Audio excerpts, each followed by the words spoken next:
नमस्कार स्टूडेंट्स, आपका अपने चैनल पे स्वागत और अभिनंदन है। आज हम 3 नंबर का मॉडल पेपर हल कर रहे हैं। राजनीति विज्ञान के लिए 3.25 घंटे का पेपर होगा। 80 पूर्णांक का होगा। ये कुछ निर्देश होंगे आपके लिए।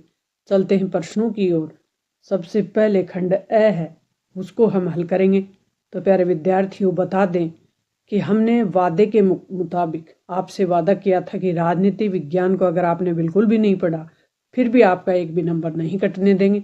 आपको अपने चैनल पे Shekhawati mission 100 question bank Sanjeev D इस वर्ग के सभी मॉडल पेपर आपको मिलेंगे। तो प्रश्नों की ओर बढ़ते हैं। समय बहुत कीमती होता है। समय जाने के बाद कुछ भी नहीं किया जा सकता। तो प्यारे विद्यार्थियों, आपके पास समय है भी। आप अपने तैयारी को पंख लगाएं, अपने और अपने पेरेंट्स के सपनों को साकार करें।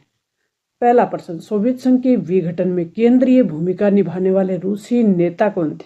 Nikita Khrushchev, Joseph Stalin, Boris Yeltsin, Mikhail Gorbachev. Deng Xiaoping ने ओपन डोर की नीति कहाँ के नेता थे? चीन के। दिसंबर 1978, जुलाई 1949, फरवरी 1947, जून 1947। कब चलाई थी? दिसंबर 1978। भारत ने लुक ईस्ट नीति कब अपनाई? 1990, 1991, 1998, 2000। कब अपनाई लुक ईस्ट नीति? पूर्व की ओर देखो की नीति भारत ने कब अपनाई थी, ये बताना है। साल कौन सी थी? 1991 की। कब अपनाई गई? 1991 में।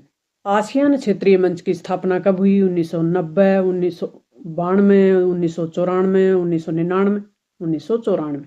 7 पार्टी अलायंस का संबंध किस देश से है? भूटान से है, नेपाल से है, श्रीलंका या मालदीव से? किससे है? नेपाल से।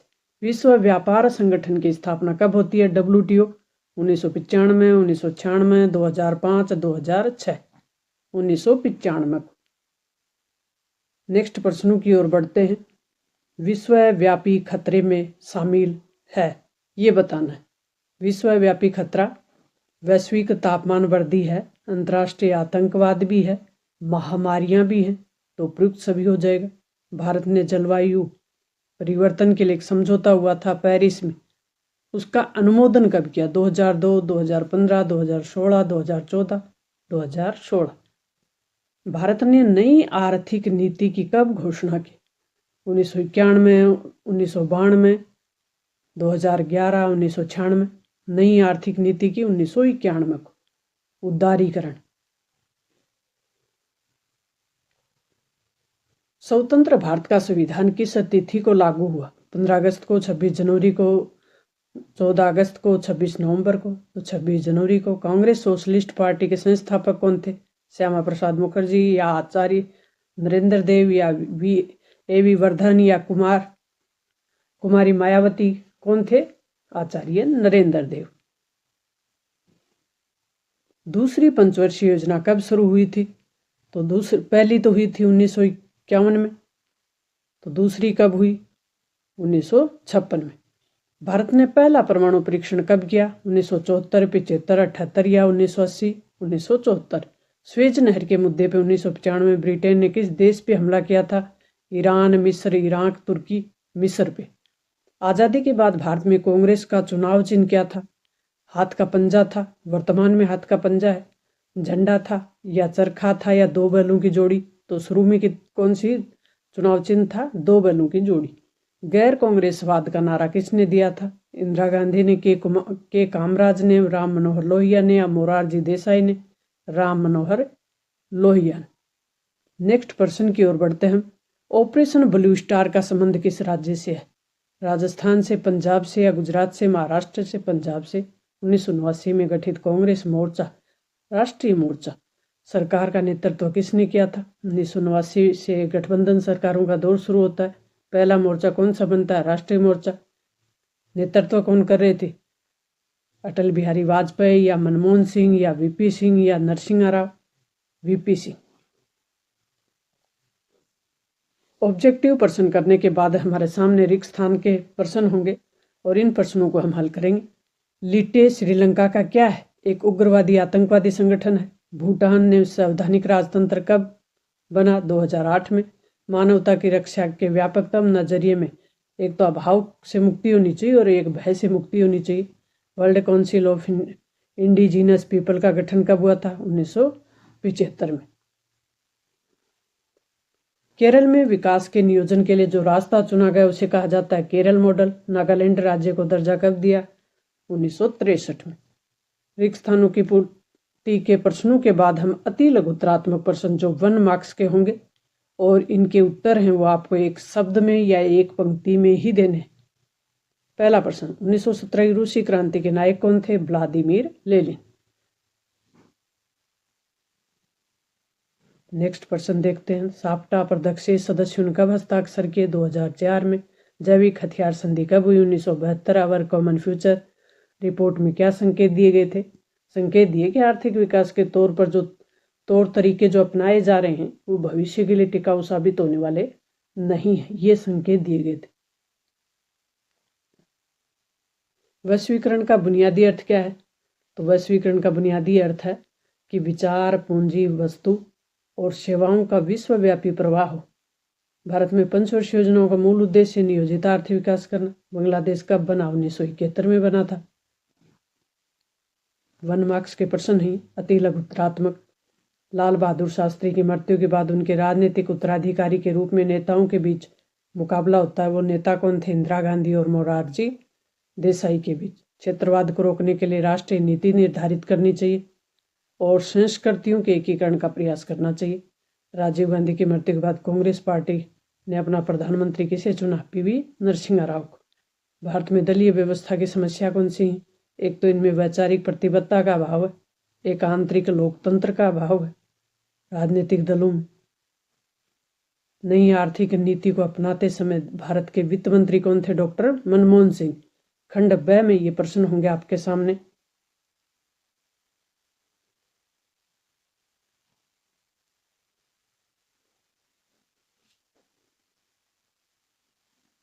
खंड ब के प्रश्नों में शब्द सीमा 50 होगी। प्यारे विद्यार्थियों, स्टूडेंट्स, आपको इसकी PDF इसके डिस्क्रिप्शन बॉक्स में मिलेगी, तो आप टेंशन ना लें, किसी प्रकार की चिंता ना करते हुए मस्त रहें, पढ़ाई करें। बहुत कम समय है, परीक्षा नज़दीक है। सीमा विवाद है, भारत और बांग्लादेश के बीच विवादों में प्रमुख कारण है सीमा विवाद को लेकर, नदी जल बंटवारे को लेकर विवाद है, अवैध अप्रवासन संबंधी और मादक पदार्थों की तस्करी को लेकर भी विवाद बना रहता है। विश्व व्यापार संगठन क्या है? WTO। विश्व स्तर पे जो व्यापार के नियम हैं उनको तय करने वाला अंतर्राष्ट्रीय संगठन है। इसकी स्थापना 1995 में होती है। अप्रवासी और शरणार्थी में क्या अंतर है?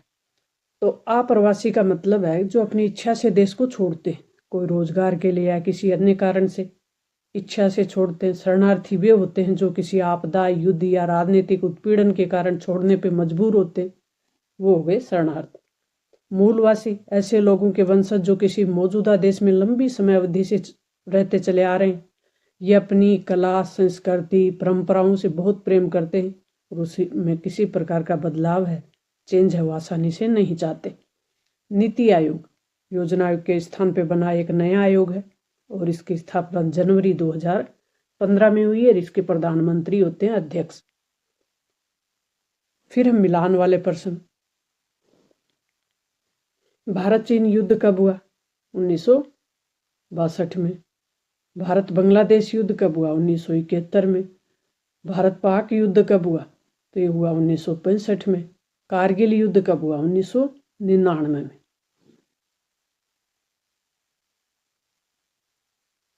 नेक्स्ट प्रश्न है कि 60 के दशक को खतरनाक दशक क्यों कहा गया? तो 1962 का चीन युद्ध, भारत पर चीन का हमला, क्योंकि इस दौर में, दशक का मतलब 10 साल का पीरियड, 1960 से लेकर 1970 तक का जो पीरियड था वो बड़ा ही चुनौतीपूर्ण था भारत के लिए। 2 युद्ध का सामना भारत को करना पड़ा, एक 1962 का, एक 65 का पाकिस्तान के साथ। जवाहरलाल नेहरू का निधन हो जाता है, राजनीतिक जो उत्तराधिकार का संकट है वो भी खड़ा हो जाता है। 1966 में फिर लाल बहादुर शास्त्री की भी मृत्यु हो जाती है।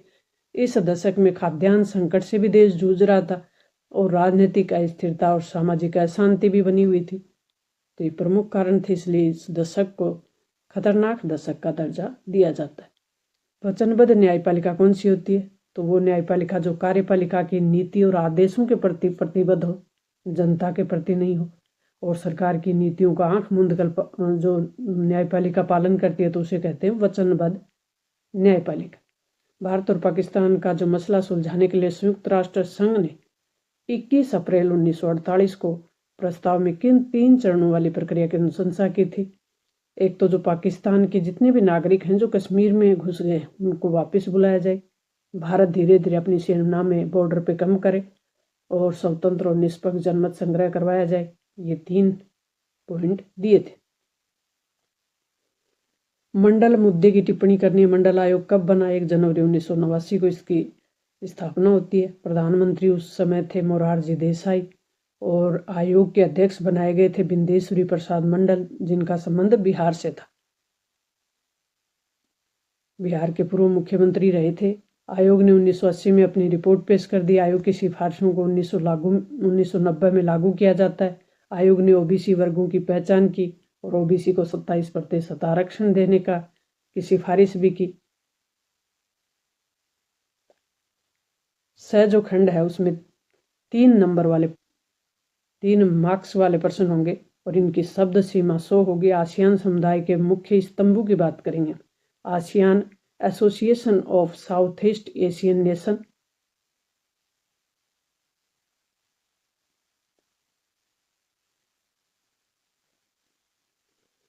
तो क्षेत्रीय शांति और स्थिरता को बढ़ाना।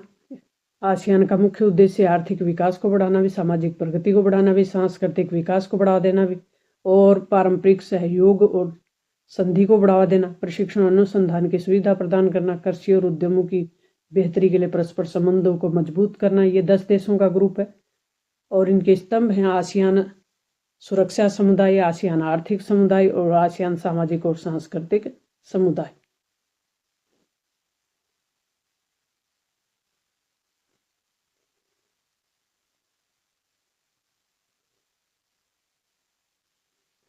नेक्स्ट प्रश्न है कि 1991 के बाद वैश्विक व्यवस्था में क्या परिवर्तन आए? विश्व स्तर की जो व्यवस्था थी उसमें क्या परिवर्तन आ जाते हैं 1991 के बाद? कब? 1991 के बाद।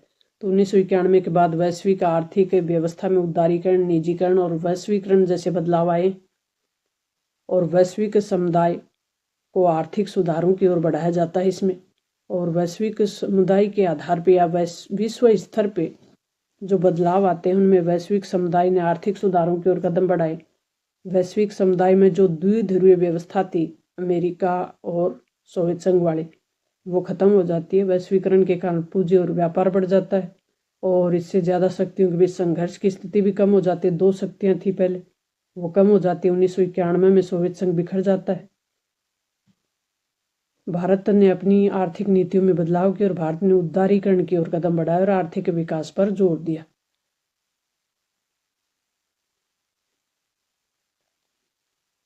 नेक्स्ट प्रश्न करेंगे हम राजनीतिक दलों के प्रमुख तत्वों को समझने के लिए।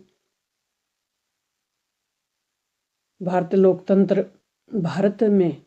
लोकतंत्र पर आपातकाल के कोई 4 दुष्प्रभाव बताने। यह जनता पार्टी ने 1977 में सहयोग की नियुक्ति की। सहयोग की नियुक्ति क्यों की थी? तो जनता पार्टी ने की थी 1977 में सहयोग की। किस मकसद से? भारत में आपातकाल लगा था 1975 से 77 तक, इसकी जांच करने के लिए। तो आपातकाल के दौरान जो घटनाक्रम हुए उसी की जांच करने के लिए मुख्य न्यायाधीश को अध्यक्ष बनाकर, जो कि न्यायमूर्ति JC शाह थे, उनकी अध्यक्षता में एक आयोग गठित किया जाता है। इसने अपनी रिपोर्ट, पहली रिपोर्ट मार्च 78 में दी, दूसरी अप्रैल 78 में दी और तीसरी अगस्त 78 में रिपोर्ट सौंप दी जाती है। सोवियत संघ के विघटन के बाद रूस की विदेश नीति में क्या बदलाव आता है? वैश्विक भू राजनीति को स्वीकार कर लिया था रूस ने जैसे इसका विघटन हुआ सोवियत संघ का। सोवियत संघ के पतन के बाद रूस की विदेश नीति के कुछ बदलाव आते हैं, उनको देखते हैं हम। रूस ने रूसी प्रवासियों के समर्थन में हस्तक्षेप किया। रूस में नए स्वतंत्र राज्यों की जो घरेलू और विदेश नीति थी उसको भी प्रभावित किया। रूस ने विदेश नीति को लागू करने के लिए रूसी प्रवासी समुदाय का इस्तेमाल किया।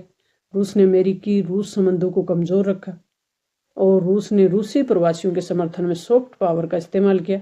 सोवियत संघ के विघटन के बाद रूस की विदेश नीति की विशेषता हो जाती है कि ये विघटन के बाद रूस ने एक नई वैश्विक भू राजनीति को स्वीकार कर लिया और साम्राज्य और महाशक्ति की स्थिति के नुकसान को भी स्वीकार कर लिया था।